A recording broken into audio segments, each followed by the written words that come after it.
बहुत खुशी लगुच बहुत बढ़िया लगुच ओडिशा रे बहुत वर्ष पर ओडिया फिल्म रे काम होची आमे बाहर आसिक ओडिशा रे ओडिया पई किछि करिया पई जाउछु देवदासी नाटा भी मध्य बहुत सुंदर हेची मते निजको पर्सनली बहुत भल लागला ए नाटा बहुत आउ आगामी दिन रे आउरी बहुत सारा ओडिया फिल्म आमे करिया पई जाउछु तार नाम मध्य रिवील करिवो आउ एसआर एंटरटेनमेंट बाहर मराठी और बॉलीवुड रे बहुत सारा काम करछि एटा हमर फर्स्ट पोस्टर लॉन्च रहिला देवदासी आउ यार कंटेंट रे समस्त जानिबा को पाउछनी बैकड्रॉप रही जगन्नाथंकर कला और संस्कृति तो मु भाबुछि ओडिसा रे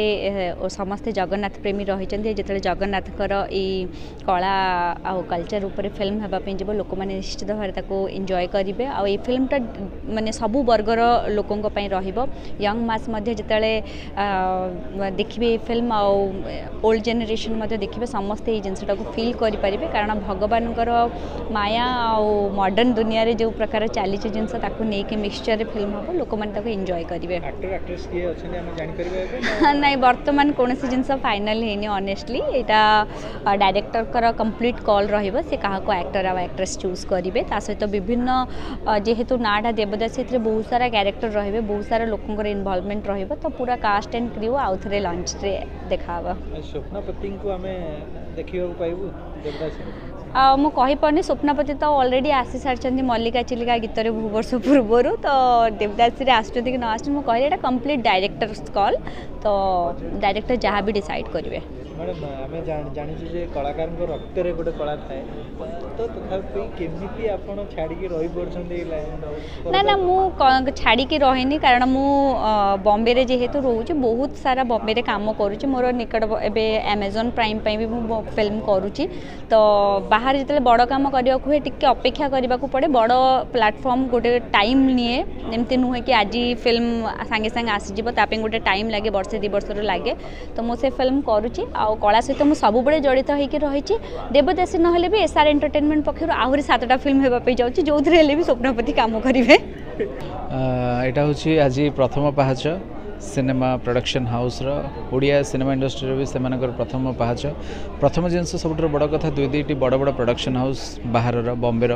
जो मैंने कि ओडिशा रे फर्स्ट टाइम फिल्म करने को चेष्टा कर प्रथम कथा द्वितीय कथा एमती गोटे सब्जेक्ट एमती गोटे टाइटल देवदासी आम ओडिया कल्चर आम ओडिया ट्रेडिशन को लेकिन आजिका डेट्रे बर्तमान लोप पाई सत किंतु से कथा वर्तमान लोक मानक पाखरे पहुँचेबा दरकार लोक मानक पाखरे पहुँचवा दरकार बहुत गुड़े घटना अच्छी आज प्रथम पाहाच राइटर अच्छा विजय मल्ल सार तांको सहित गोटे पाखापाखि 3 मंथ्स वर्तमान शेड्यूल अच्छी स्क्रिप्टिंग आउ स्क्रीन प्ले तापर आम स्टार्ट करूँ नियर टू 1 ईयर गोटे बिग प्रोजेक्ट कहीं गोटे बड़ सेट तैयारी हम आ सहित VFX बहुत गुड़े कम हम किसी VFX आर्टिस्ट आसिक आमर ये कम करेंगे ये सबू भितर आउ गोटे सब गोटे बड़ चैलेंज होची गोटे बड़ कैनवास रे शूट करिया को पड़ुची किसी ओडिया आर्टिस्ट किसी बाहर आर्टिस्ट रे आडिया लैंग्वेज सहित अन्य लैंग्वेज भी आर प्लानिंग अच्छी सो दैट कि जमती नेशनल हाँ डेफिनेटली से कहीपर बट चेष्टा चलती केमती गोटे बड़ कैनवास रे आमे देखैबू ओडिशार कल्चर को तो देखा जाऊ होप फॉर द बेस्ट जहाँ हम भल हम बोली विश्वास अच्छे जेहेतु आपण अच्छे निहाती पूर्व सिनेमा भली सिनेमा रे भी दमदार रही चेष्टा अच्छी सिनेमा को बहुत ही दमदार करने चेष्टा अच्छी सिनेमा को नेशनल लेवल पहुँचेवाई बाकी प्रभु श्री जगन्नाथ का इच्छा अच्छा कौन सिनेमा आप एमती करना जहाँ की चर्चा को आसी नथि चली से कही हेनी किंतु देखा जाऊ सब जगन्नाथ इच्छा रे हुए आउ जगन्नाथ ऊपर जेहेतु कहानी मो कहानी नायक ही श्री जगन्नाथ तांको आशीर्वाद रुहे सिनेमा तेणु होप फॉर द बेस्ट देखा जाऊ जहाँ भल हम देवदासी ना सुंदर देवदासी भी सुंदर जे देवतांकर दासी हम से सबू दृष्टि सबू क्षेत्र में पुण्य पवित्र सुंदर बोली जहाँ को आम भाविबा ता ही हम तेज बड़ कथा हूँ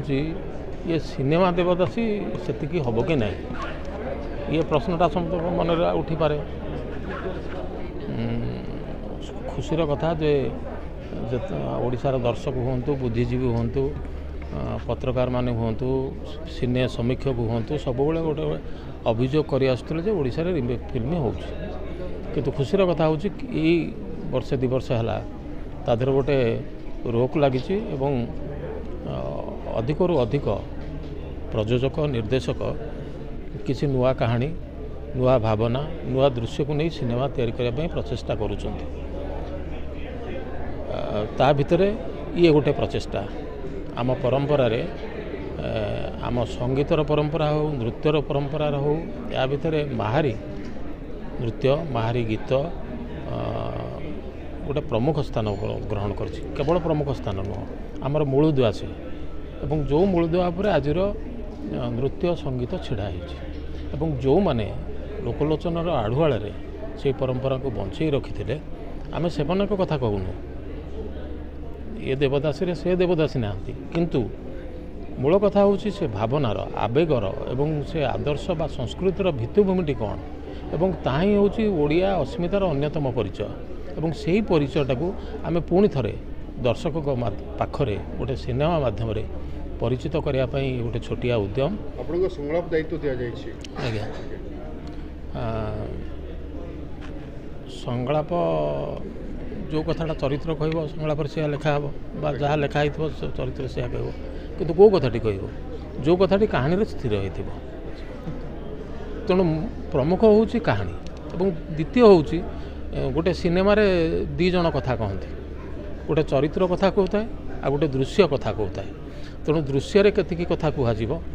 ଚରିତ୍ର ମୁହଁରେ କେତିକି କଥା କୁହାଯିବ ଯାହା ଆମେ ଏ ସିନେମାରେ କହିବାକୁ ଚାହୁଁଛୁ ସେ ନିଷ୍ପତ୍ତି କେବଳ ମୋର ନୁହଁ ସେ ନିଷ୍ପତ୍ତି ମଧ୍ୟ ନିର୍ଦ୍ଦେଶକଙ୍କର।